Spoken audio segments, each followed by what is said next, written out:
আসসালামু আলাইকুম। আলহামদুলিল্লাহ অবশেষে আমরা আমাদের এলাকায় যেসব মধুর বক্সগুলিকে নিয়ে এসেছিলাম, সেই মধুর বক্স থেকে ১ম বারের মতো আজকে মধু সংগ্রহ করব। গত কয়েকদিন এই মধুর বক্সের মধুর মাছিগুলিকে নিয়ে আমরা পড়েছিলাম ব্যাপক সমস্যায়। এর কারণ হচ্ছে যেহেতু আমরা এর সম্পর্কে তেমন একটা ধারণা আমাদের ছিল না, মানে একেবারে লাইভ এগুলা পালা, তারপর হচ্ছে যে এগুলি থেকে মধু সংগ্রহ করা এবং এদের পর্যবেক্ষণ করা, এই সমস্যাগুলিকে গত ১ সপ্তাহ পর্যন্ত আমরা সমাধান করার চেষ্টা করেছি এবং আজকে যে সমস্যাগুলি হয়েছে, অর্থাৎ লাস্ট যেদিন আমরা হচ্ছে যে এই মধুটা চাকটাকে ভেঙেছি, তার আগ পর্যন্ত যে সমস্যাগুলি হয়েছে সেগুলি আপনাদেরকে বললে আপনারাও অবাক হবেন। প্রথমত একদিন এটাকে খুলে আমরা পরীক্ষা করছিলাম এর মাঝখানে কোথায় রানী মৌমাছি আছে, কারণ রানী মৌমাছি থাকাটা প্রত্যেকটা বক্সের মধ্যে একেবারে জরুরি।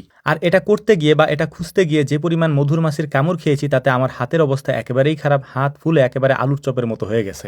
এক একটা মধুর মাছির কামড় মনে হয় যে একেবারে কলিজা পর্যন্ত যায় আঘাত করে। তো যাই হোক, আলহামদুলিল্লাহ তারপরও আমরা ফাইনালি এটাকে করতে পেরেছি এবং মধু সংগ্রহ করতে পেরেছি, এটাই স্বস্তি। তবে আপনাদেরকে অবাক করা একটা দৃশ্য দেখাই। সকালবেলা মসজিদের সামনে গিয়েছিলাম, তো ওখান থেকে ছোট বাচ্চারা আমাকে ডেকে নিয়ে এসেছে, বলতেছে ভাই আসেন দেখেন মধুর মাছি এসে তারপর মাটিতে বাসা বেঁধেছে। ওদের কথা শুনে প্রথমে অবাকই হয়েছি, কারণ বন্য মৌমাছিরা এ ধরনের বাসা তৈরি করে না, অর্থাৎ মাটিতে ওরা বাসা বাঁধে না, ওরা হচ্ছে গাছের ডালে, তারপর হচ্ছে যে বিল্ডিং এর কার্নিশে এইসব জায়গায় বাসা বাঁধে। যখন এই মৌমাছির কাছে আসলাম তখন দেখলাম যে যেটা সন্দেহ করেছিলাম ওইটাই, এগুলি আমাদের বক্সের মৌমাছি। এখানে এসে তারপর ওরা একটা গাছের মধ্যে বাসা বেঁধেছিল, ওখান থেকে ছোট বাচ্চারা হচ্ছে এটাকে ঢিল মেরে তারপর নিচে ফেলে দিয়েছে। তো আলহামদুলিল্লাহ এটাকে দেখার পর নতুন একটা অভিজ্ঞতা হলো। আমরা বাড়ি থেকে ট্রে নিয়ে এসেছিলাম, এই ট্রে এনে তারপর ভাবছিলাম যে এগুলিকে এখান থেকে নিয়ে যাব। এর কারণ দুইটা হতে পারে। একটা হচ্ছে যে রানী মৌমাছি যদি এক বক্সের মধ্যে দুইটা থাকে, তাহলে ওই রানী মৌমাছি একটা দল নিয়ে তারপর হচ্ছে যে ওরা ওই বক্স থেকে বের হয়ে যায়। সেটাই হয়েছে। এই মৌমাছিগুলোকে এখনো পর্যন্ত আমরা আমাদের বক্সে ফিরিয়ে আনতে পারিনি। এগুলি আমাদের এলাকার বিভিন্ন জায়গায় ঘুরতেছে এবং বাকি যে মৌমাছিগুলি আছে ওইগুলোকে আমরা এখন ভালোভাবে পর্যবেক্ষণ করছি।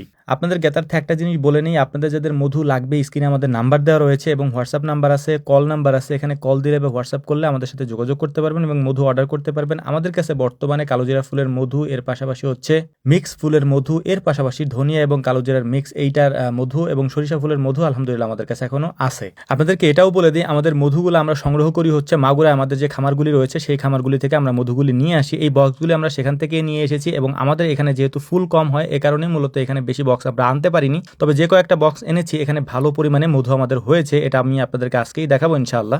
গত 2 দিন ইচ্ছামতো কামড় খাওয়ার পর হাতের অবস্থা একেবারে ফুলে 12টায় বেজে গেছে, যে কারণে আজকে আর আমি ধরি নাই। আনিস ভাইকে বললাম যে আপনি উঠান, আমি দূর থেকে ধোয়া দেই, ধোয়া দিয়ে তারপর মাছিগুলি একটু তাড়াই দেই আর কি। আজকে আমরা মূলত করছিলাম হচ্ছে মধু সংগ্রহ করার কাজটা। এখান থেকে মধুগুলিকে সংগ্রহ করে তারপর আমরা এই মধুগুলিকে আমাদের যে মধু চপার মেশিন আছে একটা, এটার থেকে যে বের করার যে মেশিনটা এটার মধ্যে দিয়ে তারপর বের করবো এবং আপনাদেরকেও দেখাবো কতটুকু পরিমাণে মধু এই 3টা বক্স থেকে আমরা পেয়েছি। প্রথম একেবারে প্রথমেই যেহেতু আমরা এখানে এনেছি, তো আলহামদুলিল্লাহ মেশিন ঘোরানোর সাথে সাথে দেখলাম যে মধু এখানে পড়তে শুরু করেছে। এটা দেখে খুবই খুশি লাগতেছিল। এর কারণ হচ্ছে আমার তো মনে হয়েছিল যে এখান থেকে হয়তো আমরা মধু সংগ্রহই করতে পারবো না, মধু মনে হবেই না। তারপরেও দেখলাম যে আলহামদুলিল্লাহ বেশ ভালো মধু হচ্ছে। তো একটা ক্যারেটের মধ্যে এই মধুর যে ট্রেগুলি আছে এগুলিকে নিয়ে আমরা ওই মেশিনের কাছে নিয়ে যাচ্ছি এবং ওই মেশিন থেকে তারপর চপিং করে তারপর হচ্ছে এই মধুটাকে আমরা আলাদা করতেছিলাম একটা বলের মধ্যে। আলহামদুলিল্লাহ প্রথম যে পরিমাণ মধু পেয়েছি তার জন্য আল্লাহ শুকরিয়া, কারণ আমরা প্রথম বোঝার জন্য এই কাজটা করেছি। দেখলাম যে আলহামদুলিল্লাহ আমাদের এখানে মধু হবে এবং হচ্ছে। আর মধু নিয়ে কাজ যেহেতু আমরা আগে থেকেই করছি, আপনাদের মধু লাগলে আমি আবারও বলে দিচ্ছি, স্ক্রিনে আমাদের নাম্বার দেওয়া থাকবে এবং কমেন্ট বক্সেও আমাদের নাম্বার দেওয়া থাকবে এবং আমাদের বাকি যে প্রোডাক্টগুলি আছে, যে ফসলগুলি আমরা বিক্রি করি সেগুলোর